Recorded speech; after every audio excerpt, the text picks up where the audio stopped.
पहला पाठ उत्पत्ति ग्रंथ अध्याय 3 पद संख्या 9 से 24।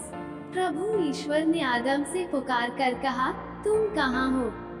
उसने उत्तर दिया, मैं बगीचे में तेरी आवाज सुनकर डर गया, क्योंकि मैं नंगा हूँ और मैं छिप गया। प्रभु ने कहा, किसने तुम्हें बताया कि तुम नंगे हो? क्या तुमने उस वृक्ष का फल खाया, जिसको खाने से मैंने तुम्हें मना किया था? मनुष्य ने उत्तर दिया, मेरे साथ रहने के लिए जिस स्त्री को तूने दिया, उसी ने मुझे फल दिया और मैंने खा लिया। प्रभु ईश्वर ने स्त्री से कहा, तुमने क्या किया है? और उसने उत्तर दिया, सांप ने मुझे बहका दिया और मैंने खा लिया। तब ईश्वर ने सांप से कहा, चूंकि तूने यह किया है, तू सब घरेलू तथा जंगली जानवरों में शापित होगा। तू पेट के बल चलेगा और जीवन भर मिट्टी खाएगा। मैं तेरे और स्त्री के बीच, तेरे वंश और उसके वंश में शत्रुता उत्पन्न करूंगा। वह तेरा सिर कुचल देगा और तू उसकी एड़ी काटेगा। उसने स्त्री से यह कहा, मैं तुम्हारी गर्भावस्था का कष्ट बढ़ाऊंगा और तुम पीड़ा में संतान को जन्म दोगी। तुम वासना के कारण पति में आसक्त होगी और वह तुम पर शासन करेगा। उसने आदम से कहा, चूंकि तुमने अपनी पत्नी की बात मानी और उस वृक्ष का फल खाया है, जिसको खाने से मैंने तुमको मना किया था, भूमि तुम्हारे कारण शापित होगी। तुम जीवन भर कठोर परिश्रम करते हुए उससे अपनी जीविका चलाओगे। वह कांटे और ऊंट कटारे पैदा करेगी और तुम खेत के पौधे खाओगे। तुम तब तक पसीना बहाकर अपनी रोटी खाओगे, जब तक तुम उस भूमि में नहीं लौटोगे जिससे तुम बनाए गए हो, क्योंकि तुम मिट्टी हो और मिट्टी में मिल जाओगे।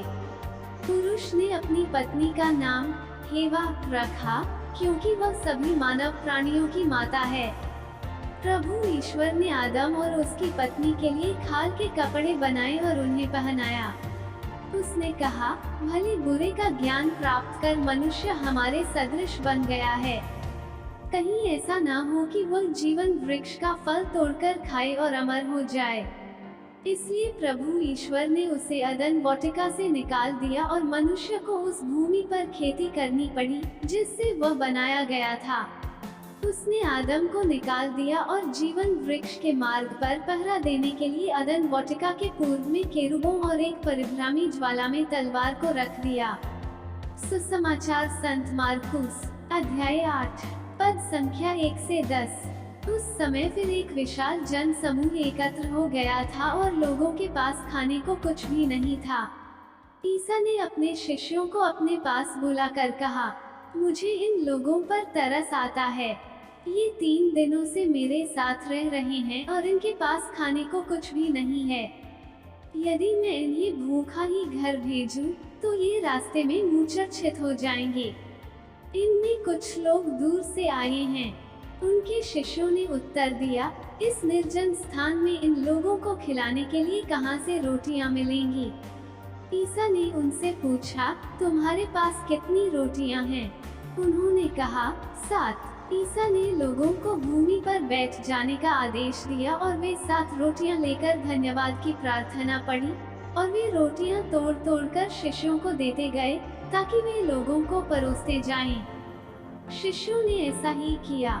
उनके पास कुछ छोटी मछलियां भी थीं। ईसा ने उन पर आशीष की प्रार्थना पढ़ी और उन्हें भी बांटने का आदेश दिया। लोगों ने खाया और खाकर तृप्त हो गए और बचे हुए टुकड़ों से 7 टोकरे भर गए। खाने वालों की संख्या लगभग 4000 थी। ईसा ने लोगों को विदा कर दिया। वे तुरंत अपने शिष्यों के साथ नाव पर चढ़े और दलमनूथा प्रांत पहुँचे। मनन चिंतन। आज का सुसमाचार राहों में आने वाली बाधाओं के बावजूद भीड़ के प्रति यीशु की करुणा और दूसरों की मदद करने की उनकी इच्छा को दर्शाता है। ये विश्वास की शक्ति और हमारी आवश्यकताओं को पूरा करने की ईश्वर के सामर्थ्य में भरोसा करने के महत्व पर भी प्रकाश डालता है, तब भी जब संसाधन सीमित प्रतीत होते हैं। यह हमें ईश्वर में विश्वास और भरोसे का संदेश देता है, यहाँ तक कि जब हमें लगता है कि हमारे पास देने के लिए कुछ नहीं है, यीशु हमारे पास जो है उसे ले सकता है और अपने उद्देश्यों के लिए उसका उपयोग कर सकता है। ये यीशु के उस सामर्थ्य को भी दर्शाता है जिसके द्वारा हमारी जरूरतें पूर्ण होती है और हमारा आध्यात्मिक तथा शारीरिक पोषण होता है। यह पाठ हमें यह भी याद दिलाता है कि हमें दूसरों के साथ जो कुछ है उसे साझा करने के लिए तैयार रहना चाहिए और भरोसा रखना चाहिए कि बदले में ईश्वर हमें प्रदान करेगा। आमीन।